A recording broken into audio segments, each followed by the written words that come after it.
Why don't you repeat that question? Do I believe in UFOs or extraterrestrial visitors? I'm not authorized to answer that question.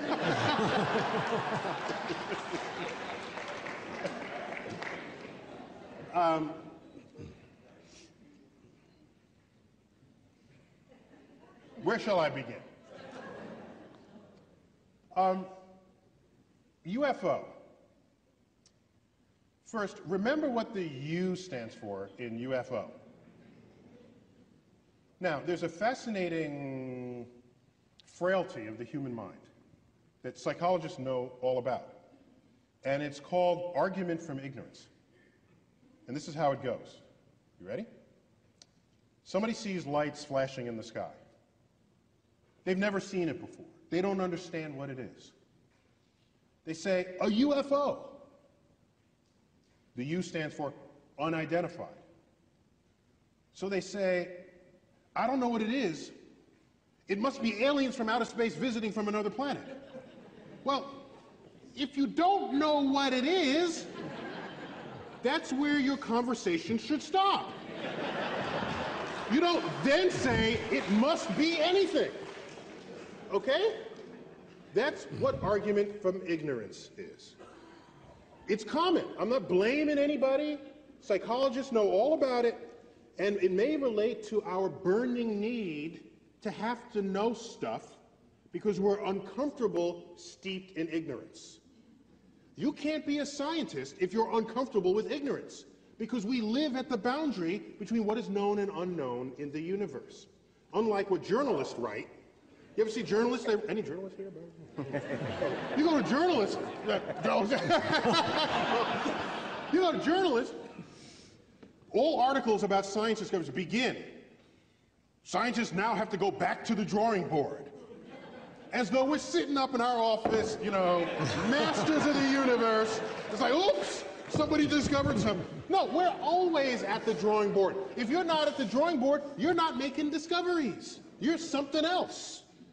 So, the public, it appears, seems to have this burning need to have an answer to what is unknown. And so you go from an abject statement of ignorance to an abject statement of certainty.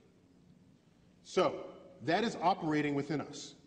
Let's start there. Second, we know, not only from research in psychology, but simple empirical evidence in the history of science, that the lowest form of evidence that exists in this world is eyewitness testimony. Which is scary because that's some of the highest form of evidence in the court of law. But we know from second grade. Where's my guy from second grade? Get up to the microphone for a minute. Grab the microphone. Grab the microphone. In your classes, have you done the famous experiment where you play telephone and you line up all your kids in class and one person starts with a story and then you hear it and you repeat it to the next person and the next person? Have you done that in class yet? Yes. You've done that experiment? Because what happens by the time you get to the last person and they retell the story? What happens? It's like completely different. It's completely different. Completely different, okay? Because the conveyance of information was relying on eyewitness testimony, which in that case is ear witness testimony. And so, thank you. So we know that. So he knows it. He's in second grade. All right. So, actually he should be in 12th grade as we've established. So now, it wouldn't matter if you saw a flying saucer.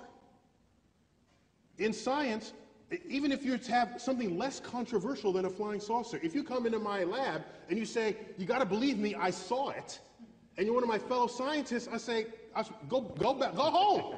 Go back until you have some other kind of evidence that's not just, you saw it.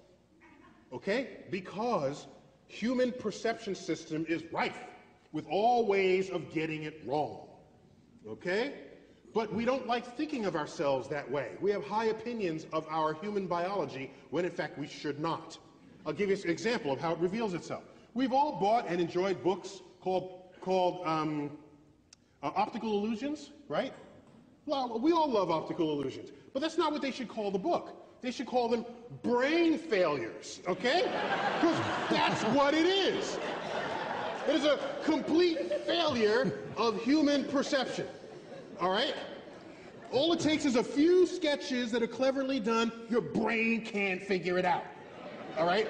So, we are poor data-taking devices. That's why we have such a thing as science, because we have machines that don't care what side of the bed they woke up in the morning, don't care what they said to their spouse that day, doesn't care whether they had their morning caffeine. They'll get the data right, okay?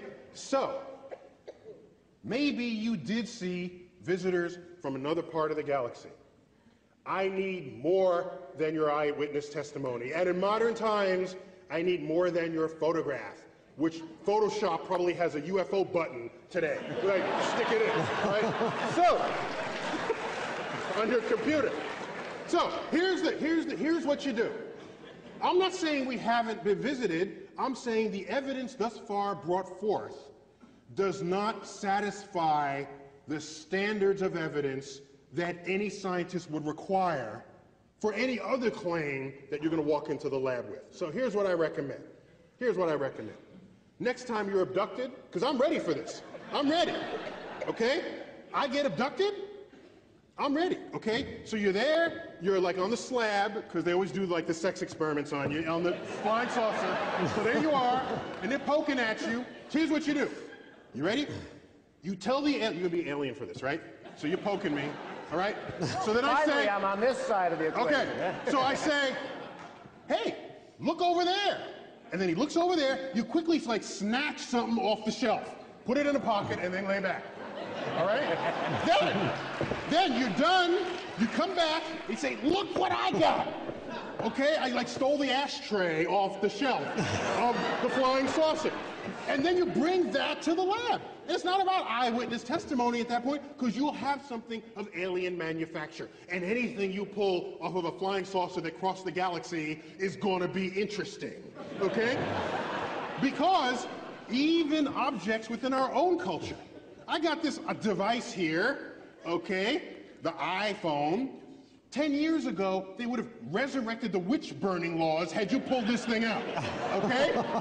And that's in our own culture. Our own culture produced this over a 10-year span.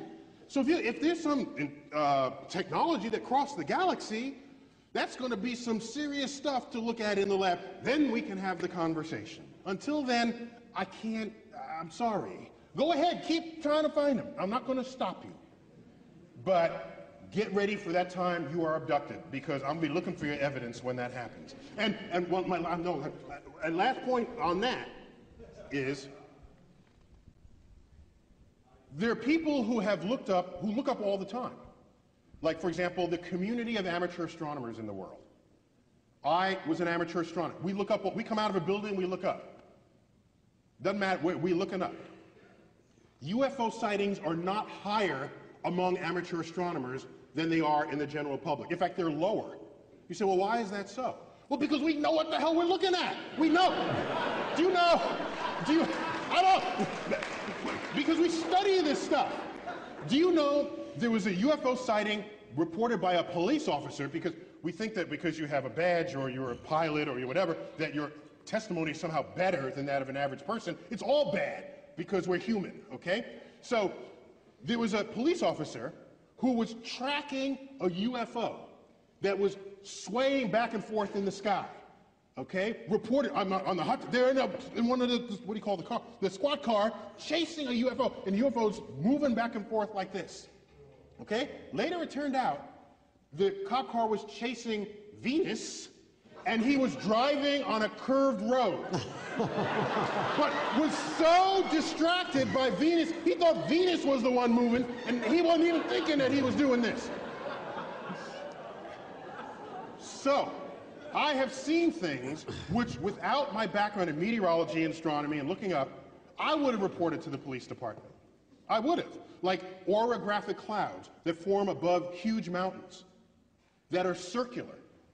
And they're above a tall mountain, which means wherever you are, the sun can set for you before it has set for the cloud, darkening the skies Yet this cloud is now illuminated by sunset colors, which are what? Red, yellow, orange, and it's circular. There have been reports of hovering circular UFOs with light beams on them because people are looking at this cloud formation on top of mountains. So, maybe we have been visited by aliens. Maybe they've even landed. But why do they land in, like, the farmer's yard and not, like, Times Square, all right? And then I worried, like, maybe they had landed in Times Square, but nobody took notice. You know, because that's the really big problem there. And so, there's a huge answer to it, because there's a lot built into it. So, here's another concern I had. Oh, you said about movies earlier? Remember Close Encounters of the Third Kind? Absolutely. Remember that? And the aliens come in this big flying saucer? Sure. Okay? And what do? We turn on runway lights for it. I'm thinking, flying saucers don't need runway lights. They're flying saucers, for goodness sake. If you put a bullseye or something. You did need them when we landed on the moon. Don't put runway lights for this thing. Then, well, you go to Roswell and there's like crashed flying saucers. I'm thinking, if the alien came across the galaxy and couldn't land a damn spaceship, I don't want to meet the aliens. They're stupid aliens, all right? You at least land on Earth, for goodness sake. Don't tell me you came across the galaxy, you can't land on Earth. Go home. Bring me somebody who can, then I'll have the conversation. Anyhow, so those are my opinions on the subject.